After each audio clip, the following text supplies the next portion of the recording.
Hi, I'm Ewan. And I'm Sarah. And this is Popcorn and Cumin, a transatlantic dive into film and media. with a healthy side of unrelated nonsense.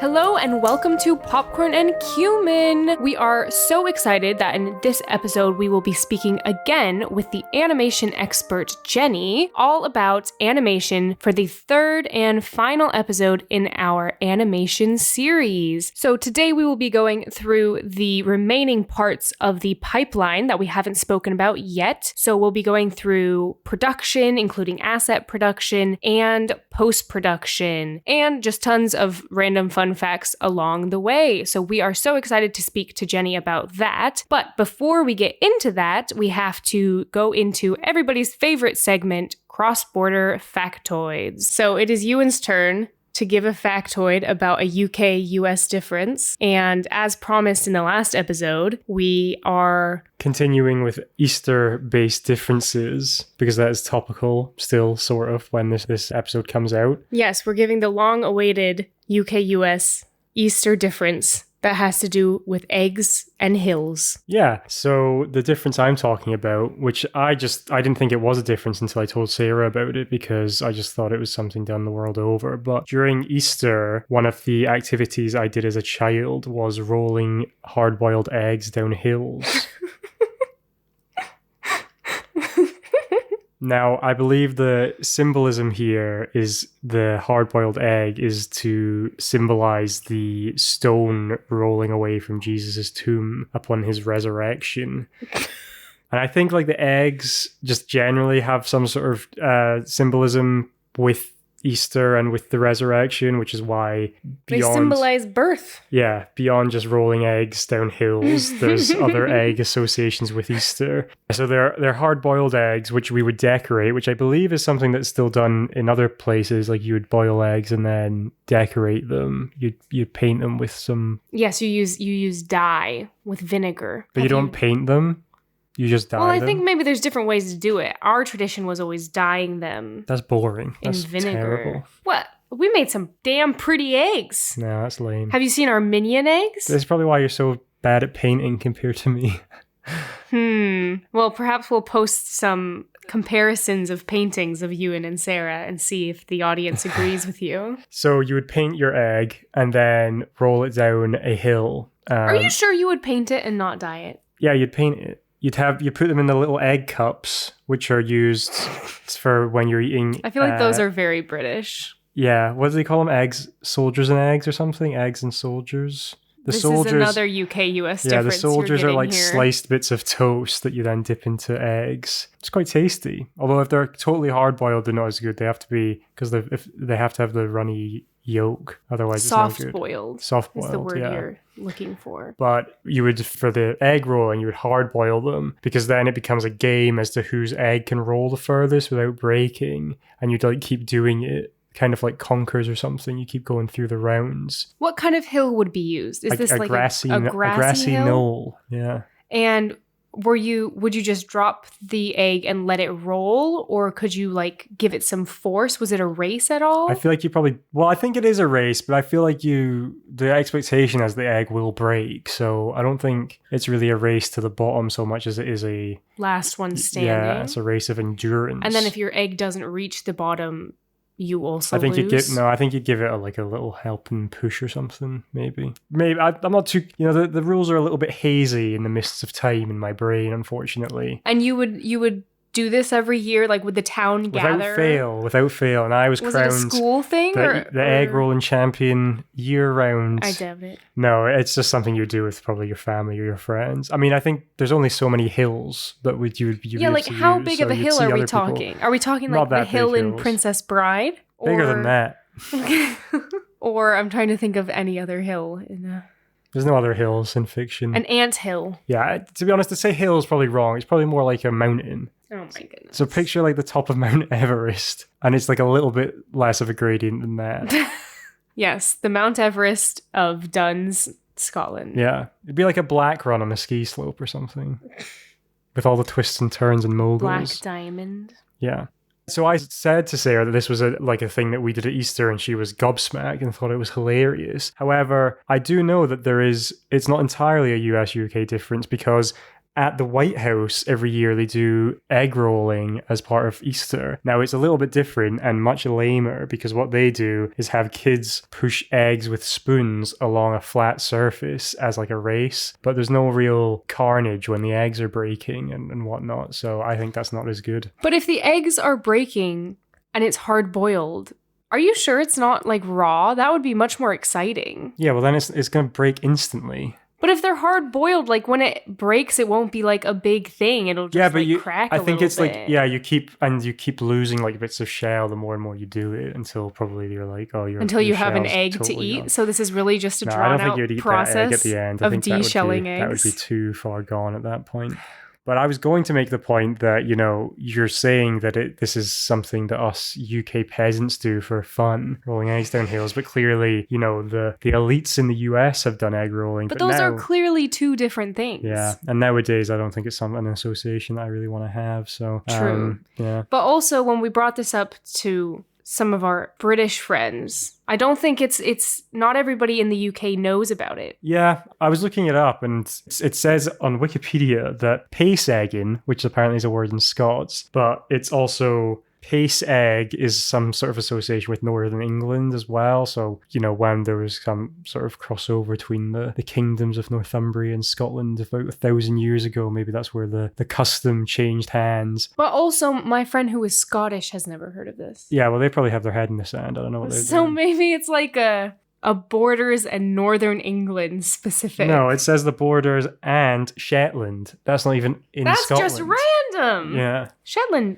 Well, it's in Scotland, but not on the landmass of the Scotland. continent of Scotland. Exactly, yeah. It's a big place, Scotland, full of big ideas and big eggs. And big broken eggs. Big ideas, like big rolling eggs down hills. Yeah. That's an idea that has lasted thousands of years. It's an idea. Well, I thought that was a very silly little tradition. Yeah, well, it's you cute, know what that is? That's racist. I said it's cute. That can only be positive. Okay, well, I think we've covered the difference long enough. Yes. Please enjoy the discussion with Jenny, where you'll actually learn something as opposed to whatever this discussion did. They learned important, cultural, significant events. Stay tuned for more of those on Popcorn and Cumin. Yes. And now for the inside scoop on animation with Jenny. So we talked about art and story in pre-production. So then you move from there into asset production. So this is the first stage of production. And of course, it's different at every studio. But at Pixar, they have asset production, which is the process of creating the characters. Good one. That too. The characters and the sets and the props and all of the things that will exist in the digital world. So in the development process in art, they've been, sculpting things and drawing things, and they'll draw a lot of diagrams of like, here's a stylized Monstropolis chair and what it should look like. And you can see some concept art of like a Monstropolis chair, like maybe the chair in Mike and Sully's apartment that has, I think the chair is maybe where they got the fabric to create Boo's costume to make her look like a little monster. Yeah. Mm-hmm. Yeah. So that whole situation was designed by the artist, where they're like, make a chair that looks kind of like this and has fabric that looks like that. And then they also had a design of Boo's costume where they like point at the eyeballs and they're like lamp shades or whatever. And they point at the hair on top of her head and they're like mop. And then they point at the fabric and it's like, this should come from the curtains or the chair or whatever. And they'll kind of like draw a diagram of what they want this stuff to look like. So then it gets sent into asset production, which has two different sections, at least at Pixar nowadays. They have characters and sets. So the characters department would be helping to create the digital versions of the characters. So where someone like Jerome would have sculpted Boo out of clay, someone in the characters department in asset production, they would be like the modeler or something like that would be digitally sculpting Boo. So translating that physical sculpture into the digital world and figuring out how that actually will look on the screen. And then there's also rigging artists who will add the musculature and skeleton situation to that modeled character so that Boo can move. So she's not just a hunk of clay. She's now a puppet that can actually be manipulated, and her arms can move and stuff like that. And then that's also where groom comes in. So the groom artists would like actually design her hair and put it into its pigtails and like digitally and all of that, and set things up so that the animators and simulation artists can work with the hair and make it move in the way that they want to during the shot. So are groomers, it's just hair? It's not also like skin or anything like that? It's very different at every studio. My knowledge currently at Pixar would be anything that is hair or fur or resembles hair or fur. So that could include like grass potentially. If there's like a particularly seaweed prominent. If there's a particularly prominent like grassy field or something, maybe they want the grass in a certain direction. So maybe the groom artist would work with that. I'm not entirely sure. Okay. But yeah. And then there's also tailors. So the tailoring artists would like sew the clothing for the costumes and stuff like that. And there's shading artists who like build out the textures of what color and texture everything will be. So maybe the modeling artist had modeled Boo and the tailors had sewn her costume, and then the shading artists would be the ones who create that like shiny purple scaly look on the costume's fabric, things like that. Okay. When you say they sew the costumes, do you mean digitally? Yeah. So like created the 3D models of them? Yeah, they're modeling the clothes and modeling on the computer where the hems would be, like where all the seams are and how the clothes fit together and stuff, so that they can actually sit on the character digitally, because somebody has to sew the clothes, and in order to create clothes that fit on the character and will be able to move separately from the character as clothes do naturally, somebody has to kind of have an idea of how to sew and how clothes are made so that they can do the same thing digitally. Okay. That makes sense. Oh, and I was going to mention that during the modeling process, a lot of times assets get recycled because there's no reason to reinvent the wheel, as we all know. So sometimes instead of just like, I'm going to start with a cube and turn it into Boo, you might start with an existing character and turn that into Boo, because an existing character already has almost everything you want, but just doesn't look like the right character. So you'll like reshape things or whatever.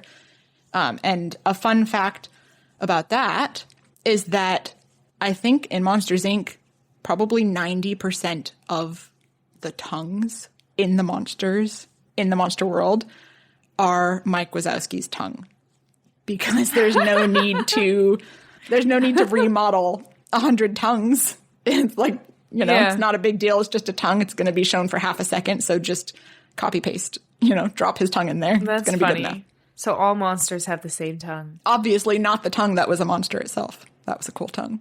Oh, forgot about that. But maybe the tongue's tongue. I was thinking with the Incredibles, just because we were speaking about it, like a lot of the guards kind of look the same as Frozone.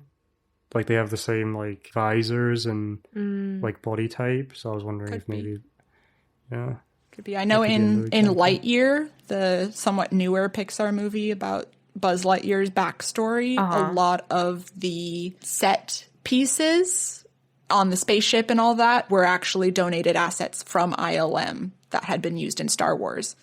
So they sent over some of those assets to be used so that it would look cohesive in the Disney family or something. Yeah. Wait, that's cool. Wait, ILM was that? Industrial Light and Magic.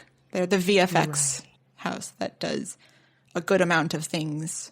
Including Star Wars. I don't understand their relationship with Lucasfilm. They either are kind of Lucasfilm, or they own Lucasfilm, or Lucasfilm owns them, or something like that. But they're quite tight with Lucasfilm. Okay. So what would an example of an asset be that might be like shared between them? Would it be like a wooden plank or something, or would it be? You mean specifically in Lightyear? Yeah, like a door in the spaceship or something, because there's like those big metal doors that slide, or like I don't know, some panel on the wall that has rivets in it or something like that. Grates on the ground, stuff like that. Various metal ship parts. Yeah, it's interesting to think that even though like Star Wars, generally speaking, is a live action, obviously there's animated things within it, and they do animated different things. Like they have an animated show. Like you could transfer something from Star Wars into an animated feature and it wouldn't look out of place. Perhaps the assets that they sent over were from Clone Wars or something. Okay. That would make sense. I wasn't working on the sets on Lightyear, and I wasn't working on Star Wars, so this is all just, what I heard. But it could be that it was from Clone Wars. Maybe that would make more sense. So I talked about the characters side of asset development. The other side is sets. And so that would be similar departments. There's modeling, rigging, shading, etc. But for sets, the modeling would be like model the room that this stuff is happening in, model the desk and the lamp on the desk and the trash can in the corner, things like that. Rigging would be like, I don't know, if you modeled a door and the door needs to be able to open on hinges, you would rig that, or things of that nature. So the rigging is a bit less intensive than character rigging, but still necessary. And shading, same thing, creating the texture on the doors. And in terms of recycling assets, another maybe fun fact is that I think in Monsters, Inc., in the Nepalese room, when they're going around into a bunch of different rooms all over the place and the various door networks, I think the floor is a bunch of doors that are shaded to look like floor. Oh. Just a fun fact. But yeah, oftentimes, and one of the sub-department things in sets is set dressing. So that's a very similar role to live action set dressers, where like the modelers have already created the plant and the lamp and the trash can and whatever, and the set dressers are the ones that decide where in the room to place all those things artistically and how to make it work based on where the camera's going and whatever. So they'll set everything up in the room, and that's often when a lot of the Easter eggs happen as well. So sometimes a lot of Pixar fans will notice that there are Easter eggs hidden throughout the films. There's I think in Monsters, Inc., at the end when we're in Boo's room, she has a squeaky toy of Nemo from Finding Nemo, and those things. She also has a Jessie. Jessie. Mm-hmm.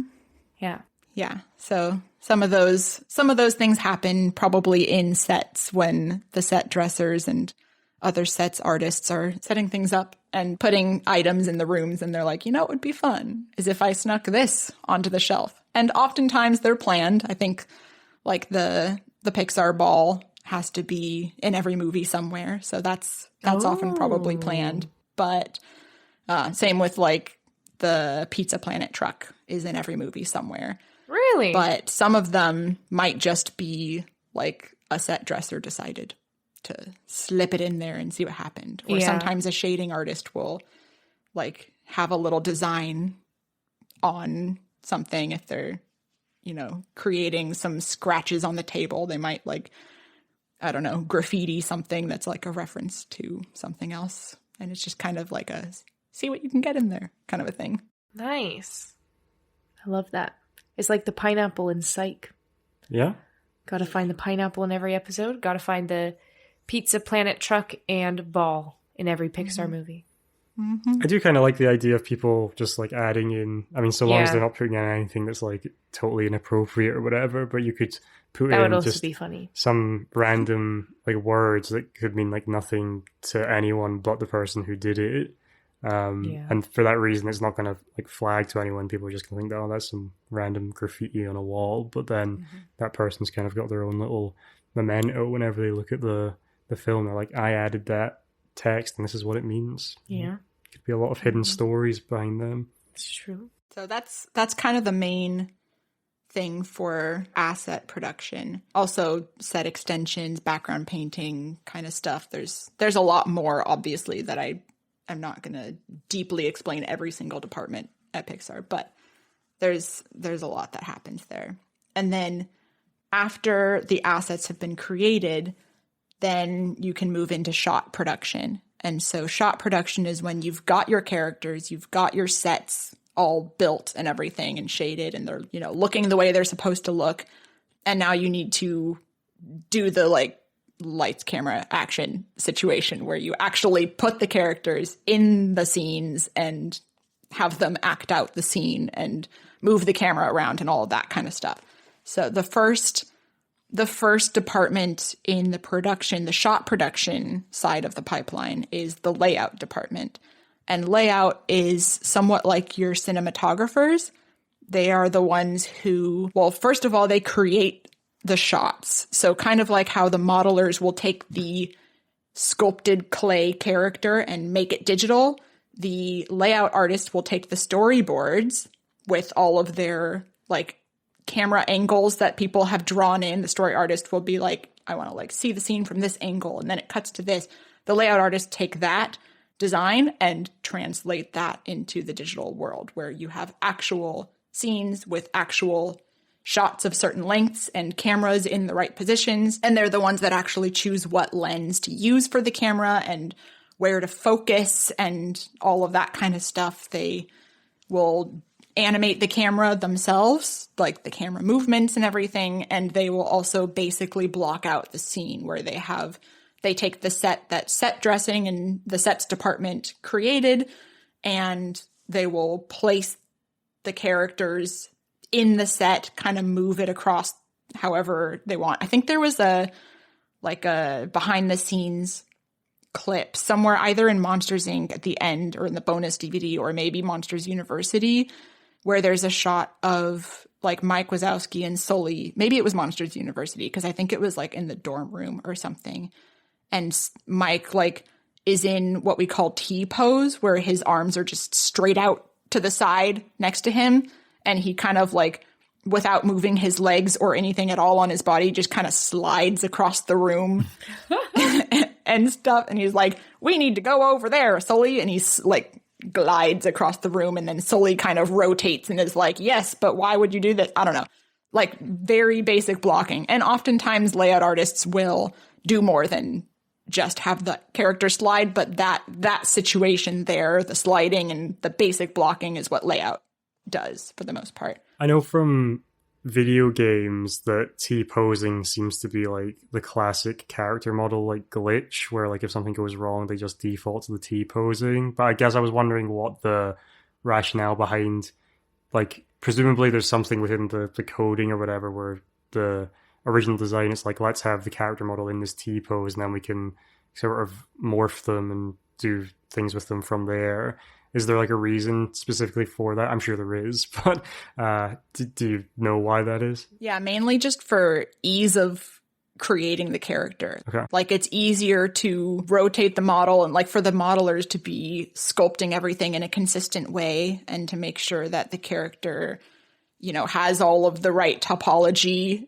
For example, in their armpit, like if the character's arms are down by its side, then you can't really get into the armpit and make sure that all of the right faces and vertices and everything are correct and not going to be breaking and stuff. Yeah, you got to get into that armpit. Just for example. But there's very strict rules for modelers that like they have to have the exact right number of edges on each face, because a model is made up of different faces. If you think like a cube has 6 faces and each face has 4 edges and each edge has 2 vertices. So it's like that kind of a situation where every single face on the model has to have 4 edges exactly. There can't be faces with more than that. Yeah, so they have to follow all those rules. And I think having the character in T-pose will help make that easier to do, I guess, and also easier to like put clothes on the model and like see how the t-shirt drapes and stuff like that. So I haven't been involved in asset production, but I believe that's probably the main reason, is just to have things be consistent. And there's also, depending on the studio and depending on the situation, there's T-pose and there's also A-pose. So if you ever see a character with its arms like at a 45-degree angle that's like not exactly straight out horizontal to the ground, but kind of like just a little bit lower, but still far away from their body, that's A-pose, which is also common. Okay. For some reason, when you said that, I kind of defaulted to thinking that they would be doing the A from the YMCA. That's what I was thinking too, above the head. Yeah. That would be good. But that makes more sense, I think, the way you described it. Just slightly lowered T-pose. Not as exciting as YMCA, unfortunately. Yeah. So from layout, things go into animation, which is the department that most people know about. That's like the acting. So the animators are the ones that take those puppets that were built in assets and give them life.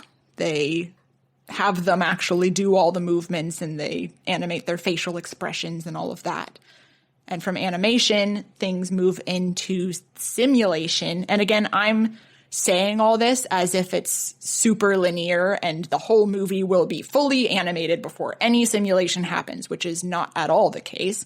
And in fact, during animation alone, there will still be getting asset updates. So maybe an animator is working on a character and then they get a little notification that says, you know, somebody from the modeling department made a model update to the main character. So click here to load that update. And then they click and then the character now has, I don't know, a different hairstyle or, you know, their thumb is wider or whatever. But things like that happen. So Okay. as the movie progresses, different portions are getting worked on at different times. But generally, this is the flow for the most part. Yeah. Okay. So, makes sense. Yeah. Animation into simulation. So the simulation artists are the ones that are basically animating the fur and the hair and the cloth, all of those kinds of things. And it could be clothing. It could also be backpacks. It could be flags, anything like that. And grass on the hill, whatever. So that's where those are the people who are going to be working with those 25,000 key hairs on Sully, like we mentioned. Okay. Has the 2.3 million hairs, but there's also 25,000 key hairs.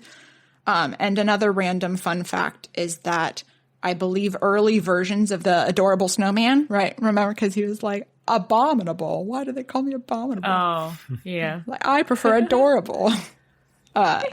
But I believe early versions of the Yeti had 6 times as many hairs as Sully did and took over 70 hours to render regularly. Oh my goodness. It's a lot of effort for a snow dude. I'm guessing that they pared that down a bit by the end. Oh yeah, probably. I like the Yeti character. I liked his yellow That was snow good. stuff. That was funny. The yellow snow cones. Yeah. Yeah, he's like, don't worry, it's lemon. I had forgotten about that whole. Oh my god! That did not click in my brain. That joke. That is Oh, like really? yellow snow. I didn't get that until right now. That was clear to me as a 7-year-old too. That was so funny. Maybe I wasn't Sarah's paying too enough innocent. attention because that's when they were bringing out our yellow snow cone things, which were lemon. So I was too focused on what I was receiving to pay attention to the meaning behind the yellow snow. Yellow snow is like a classic thing though. It's like, don't Yeah, touch yellow snow. because they're yellow. It's like yellow snow cones. I didn't separate the yellow snow part. Well, it's also like he's alone in a cave. Where did he get the yellow? So that's why it's like, no, don't worry. It's lemon. Where did he get the lemon? I mean, like when you're like somebody alone in a cave who has nothing but themselves and snow, Suspicious. and they manage to turn the snow yellow, it's probably lemon, right? Like that's definitely your first thought. It wasn't my first thought. Yeah. Gross. I wonder if the abominable snowman from Monsters Inc. has anything to do with the snowmen in the parks. Like, when did the Everest ride in Animal Kingdom come out? I don't know. You know, I'm sure Matterhorn was out before Monsters Inc. was out, but But I feel like they look much different they do. than that guy. It's true. They're very scary. Yeah, I think they refer to the Everest ride as the Yetis. Yeti. But I don't know. I don't think I've ever been on Matterhorn, so I'm not sure about that. There is an abominable snowman in the Matterhorn. I think its name starts with an H, maybe Hank or something. And then the Yeti in the Everest ride in Florida is named Betty the Yeti. And Hank and Betty have a love situation going on. Ooh, I like that. But they live very far away. I believe the original Hank, though, has been moved Oh. because they redid things, and maybe the new Hank is, or the new abominable snowman is like, I don't know, digital now or upgraded in some way. So the original snowman is, the last I saw him, he was in the basement of Tower of Terror. Oh, Don't know if he's still there or not. they didn't bring him over to Florida to Long be with distance his love? forever. That's sad. Be funny if they did like a crossover with the Abominable Snowman from Monsters Inc. and like introduce that into this lore they're building. Yeah. Like there's like an affair with the one from Monsters Inc. That's what I'm saying. Yeah. I'm like, Betty should show up. If they do a Monsters Inc. 2, Betty should make an appearance. That would be good.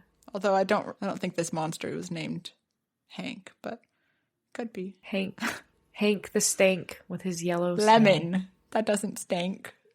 Just lemon. But yeah, I think we were at simulation. Last bits of the pipeline include effects, which is elements and such. So fire, water, smoke, dust, any of those types of things. Wind. So a lot of that in Elemental. Yes. Elemental had to create an entirely new department called the Character Effects Department because it was the first film where the characters themselves were made of effects. That was really cool. The whole film just looked amazing, in my opinion. Yeah, it was very visually striking. Visually stunning. It was a quite complex production process for sure. I bet. And then lighting, which is very similar to live action lighting, where you have to light the scenes as usual. Put lights, decide what color and brightness they are, where they should be, etc. Stereo is the folks who make things for 3D glasses. So if you're going to watch the movie in 3D, keep in mind that there is a lot of work that went into making the movie 3Dable. So appreciate it if you ever see. Yeah. Well, it's because I feel like most people don't prefer to watch things in 3D. So it's interesting that that work is still necessary if it's so much work. I think there's fewer people at Pixar that work on that stuff than at Disney Animation. At Disney Animation, there's an entire stereo department, and they do a ton of work on every film. I remember for Frozen 2, they had quite a lot of stereo work, especially on that Into the Unknown. Her scene at the very end of Into the Unknown where she shoots those diamonds all around in the sky. Oh, yeah. That was a crazy stereo shot. It looks really cool in 3D glasses. I would recommend watching that part if you can. Oh. Probably need a 3D TV to do that. Yeah. I had a friend in high school who had a 3D TV. It's possible. I remember when people thought that was going to be like the next big thing was 3D TVs. But I think that was when 3D was even still like the red and blue Was it glasses, you know? No, I think there was they had a comeback like post Avatar where I think like probably mid 2010s like proper 3D TVs were a thing. Oh, really? Because Yeah. it was like cool at my school to pop out the shades of the 3D glasses and then wear the glasses. That's fun. Was this a thing for you guys? Yeah, Nope. that's weird. What? But I definitely know that the polarized lenses were a thing by the time I was in high school because my first not date, but somewhat almost date with my now husband was to see when Disney redid The Lion King. Oh, I remember that. Upgraded it and did 3D. That was pretty cool. Yeah. And I remember that I went with him. It wasn't a date because I went with him and my other friend, and all three of us were there. But he was flirting with me by tilting his head, because with those polarized glasses, if you tilt your head to the side, then the 3D-ness goes away. So he's like, interesting, if I tilt my head like this, and then puts his head on my shoulder, Wow. like, then I can't see the 3D anymore. So super subtle. Smooth. Creative, yes. You never pulled any moves like that on me. I know. Well, we only saw one 3D movie, and I was concerned about it hurting my head too much. But you could have leaned it on Sarah's shoulder. What have we seen 3D? Avatar 2, I think. Oh, yeah. I know, like this. Yeah. That wasn't even on my shoulder. There was Yeah. no physical I was touch scared there. about making too much noise and disrupting the microphone. Yeah. That's my main Yeah. concern. I get the idea, though. You'd probably end up accidentally headbutting me or something. No, I wouldn't do that. I would. But anyways. All right. So anyway, so there's the stereo, Yeah. does the lighting, 3D. stereo, and then kind of the end of production would probably be rendering. We talked about rendering a bit last episode when we were discussing like how long it takes to render, you know, Toy Story 1 now versus watching it, and how long it took to render Sully with his millions of hairs. And I bet you it took a long time to render the door vault room, which can either of you guess about how many doors were in that room? The big warehouse vault? 1,000. More, must be more than Well, that. you mean like throughout the whole scene? Mm-hmm. I reckon it must be because the racks that they're on, I think there must be probably like 100 doors per rack or something. So I reckon it's probably like in the tens of thousands. Is my first guess. 13,287. Great guess. The number I have, which again, I wasn't there. I don't know. It's just what I heard. But the number I have is 5.7 million doors. It's a lot of doors. What? I was thinking your guess was low. You said tens of thousands too. Well, you only said 110,000. Yeah, Sarah. I was Your thinking more guess than was Wow. low. You tens just, of tens of thousands. you just did a very vague guess. I was specific. Tens of thousands. But I was tens not of very tens close. of thousands. Tens of tens of tens. of Hundreds thousands. of tens. But yeah, lots of doors. Was that a reference to something? No. We're just seeing how We're just doing far along we can multiplication. go with that. I was just trying to find a way to make Ewan's answer work. It doesn't require that much work. No, he's just wrong. Just wrong. I was wondering with lighting, is that because just of the way you sort of chronologize I got you.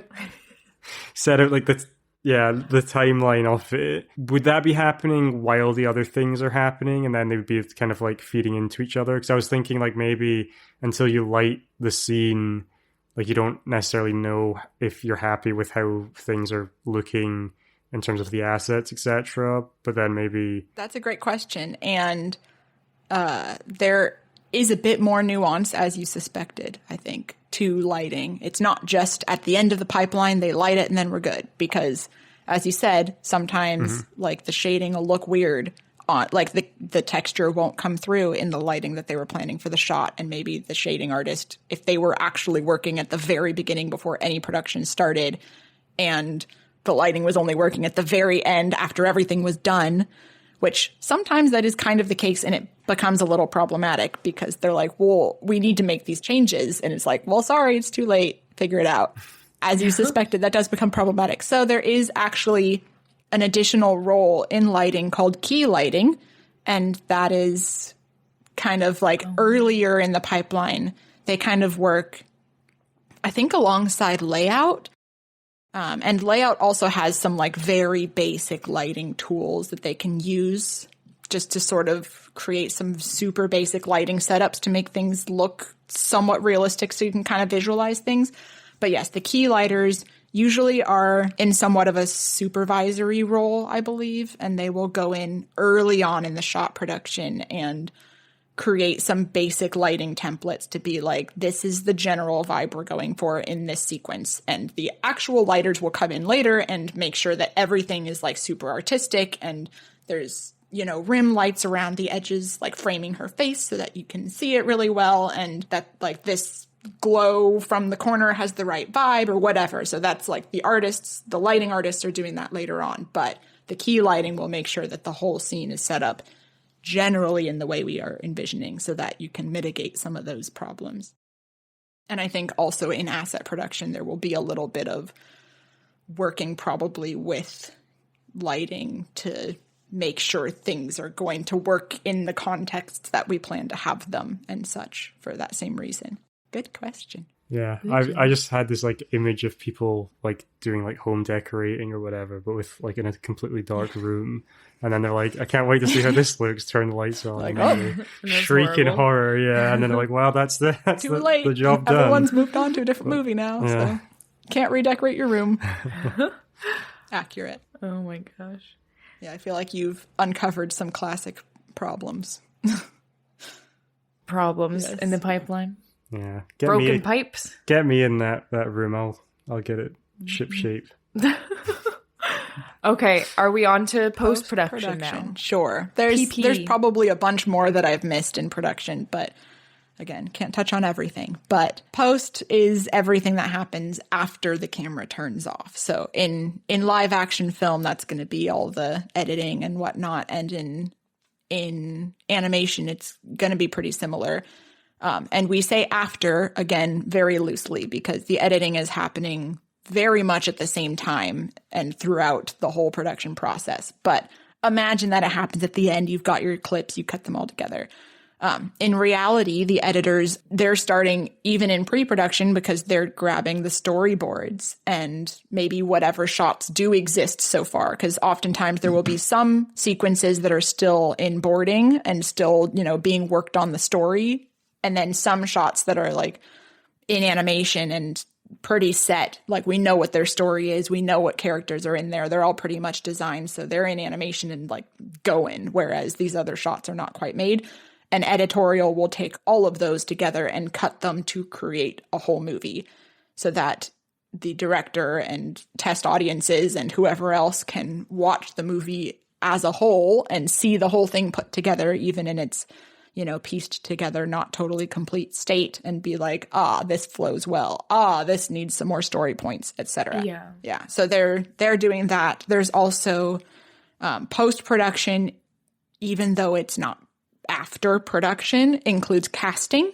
So finding the voice talent and recording the voices and dialogue, all of that kind of stuff is technically in post-production departments, I think, currently.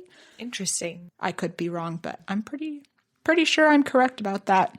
And so all of that kind of studio recording type stuff, as well as music, composition, and all that. And that does lead me to a couple fun facts, which I'm going to phrase this as a trivia question. Okay. Oh boy. It's going to be great. What is something that Boo, Roz, and the Geeks, do you remember the Geeks? Their names are Smitty and Needleman, I think. They're the ones who are like, you're making it worse. The like intern Sorry. janitors. Those guys. What is something that those four characters have in common?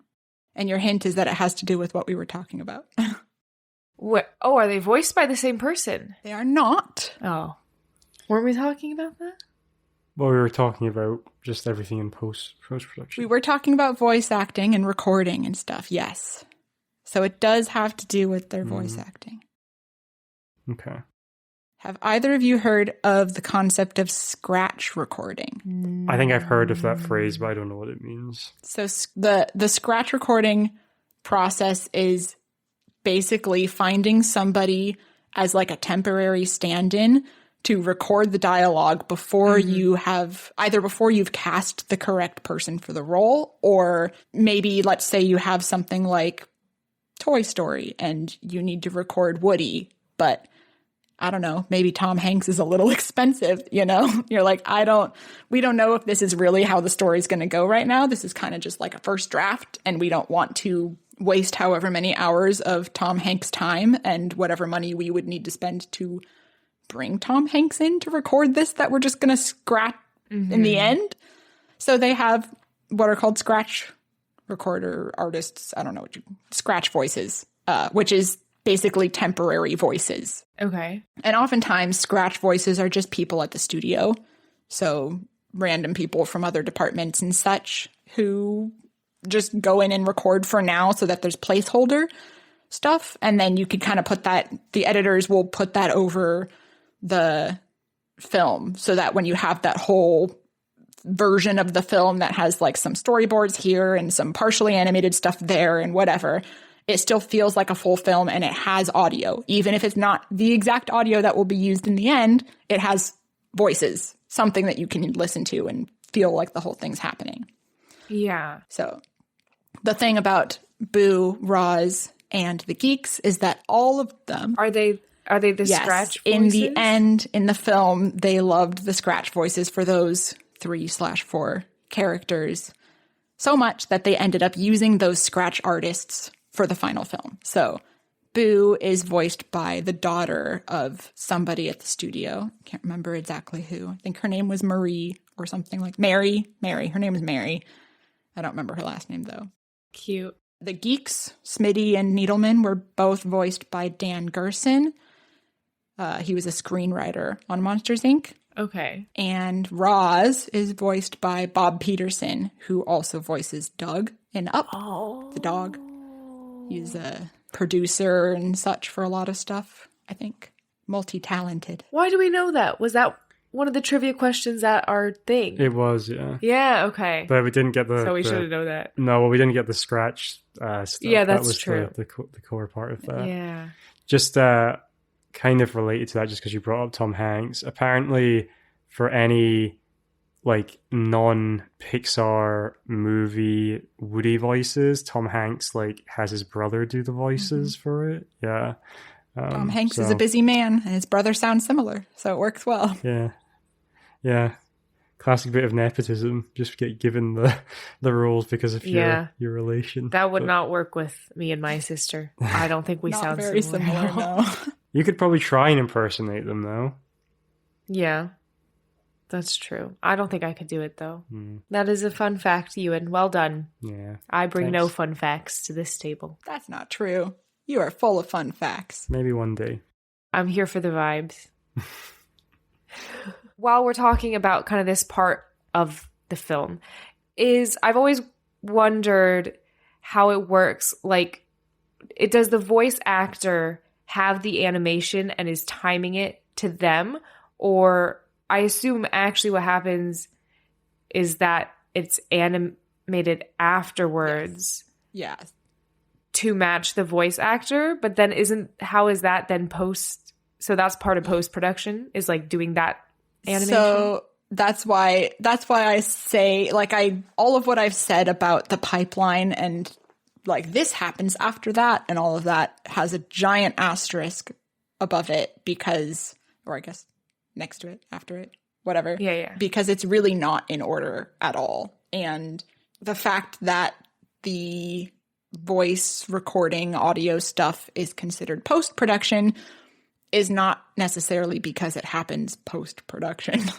It's just in that department. Yeah. And I guess because a lot of times the audio, like adding the audio in is considered part of what happens. Maybe it's because of like live action film when you're like production would just be when you have the cameras rolling on set. So pre-production would be like setting up the scene and hair and makeup and all that. And then production would be like lights, camera, action. And so the actors are working on stuff and the people with the lights and microphones on sticks, whatever those are called. Yeah. For my job, I went to a studio and they also do voiceover stuff for animation. And so they had like a screen. They were like, this is where we do our animation voiceovers because they have a screen where they say that they play it so that the voice actors can be like synced up to what's happening in the animation. But then I'm wondering, because I'm like, what comes first, the chicken or the egg, you know? Is it the voice that's then matched the animation or animation matched to the voice? In animation, it is almost always the animation matched the voice. Because that makes sense. Yeah, because they want the voice actor to be able to be fully expressive and do what they need to do to like convey the emotions and not be worrying about perfectly timing their lip sync. Because that would be hard. Yeah, it's so much more possible for an animator to like hear the audio and hear exactly when the human actor like started their word. They can listen to it frame by frame and hear like, like as you like skip between the frames and hear that like, okay, on this frame is when they started saying t. And so that's where we're going to like have the mouth start saying that. And so they can kind of go frame by frame and shape the mouth to exactly match the audio that's already there. Versus if it was the other way around, then everyone would just kind of be going back and forth because the lip sync would have to, like, they'd have to try to say the line 1,000 times to get it both sounding good and sounding synced. So yeah, it's pretty much always. So is that someone's specific job is just doing the mouth speaking part? No, usually an animator will be assigned a shot, and oftentimes they'll be assigned multiple shots within a sequence, but they're generally assigned a shot, a collection of shots, oftentimes many shots, like focusing on a particular character or something. And part of their job when they're animating that character for the whole shot is to animate the lip sync as well. So they will do the dialogue and they will do the physical action. So they just kind of own the whole character for that sequence or for that shot, whatever they're assigned. Yeah. Okay. Yeah, that makes sense. Do we have anything else? Oh, one random thing I was gonna mention back when we were talking about simulation that I didn't get to mention is that there is a monster. I don't know if you remember, one of the background monsters was like a giant fur ball with tentacles. Remember seeing that at all? Yeah, I do. So that fur ball without the tentacles was basically what they were using as like a test bed for like the new fur system and how they were developing fur simulation. So they were testing things out on that fur ball, and then I think somebody just decided that they liked those tests so much because they were obviously creative people. They were having the ball bounce around and have quite a bit of personality, and they were like, I like this. I want it to be a character. Yeah. So they added some tentacles and put it in the background as a character. Oh my gosh, I love that. And I feel like it was kind of cute. It was one of the cuter monsters. Yeah. So in summary, I love Monsters, Inc. It's so creative. It's just bursting with imagination. And if only it was a musical, it would be the best it could possibly be. Well, maybe now it will be, now that they've heard us talk about it. Maybe. Or we could just do it. Yeah, maybe we should. We should just write. Yeah. Without any the permission. musical, see what happens. We could call it Monsters Think, so we won't get Disney. We'll get it around Disney's. We can call it a IP parody. Lawyers with that. Yeah. It'll work. Is it a parody if we use all the songs that they already wrote? Because those songs are so good. We can add more songs, but their songs are good too. Maybe if we change like one word. Yeah. Ewan's change a the key. lawyer. We'll Ewan change the can, key. yeah. Put that You'll kid prevent back us where from it being came sued. from, or so help thee. It's genius. That's good. Yeah. That's even more creative. Thanks. I thought of it myself. Okay. Well, thank you so much, Jenny, for all of your insight. I feel like I just learned a whole lot. Now whenever I watch a movie, I'm going to be thinking about all of this. Yeah. I'm glad it's recorded, so anything that I was unable to take in as it was being said to me, I can go back and take notes. Listen. Yeah, and now I think anytime I see hair or fur in a movie, I'm going to be like, that took a lot of effort. That's a key hair right there. I'll point to one hair. That is the key hair. One of 25,000. Thank you both for having me. Yes! Ah! Yeah, thanks so much for coming on. Yeah. It's made our podcast about infinitely more legitimate than it previously was. Yeah, not just us waffling about. We actually have some legit facts. With some waffle. I love the opportunity to ramble about Monsters, Inc.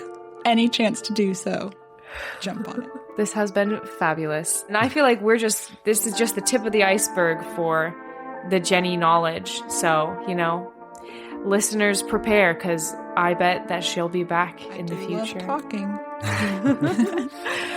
So don't forget to follow us on social media, on Instagram and on TikTok. You know, we will get some great content up there and then you'll know what's happening. And of course, don't forget to have your daily bowl of popcorn. Bye! Bravo.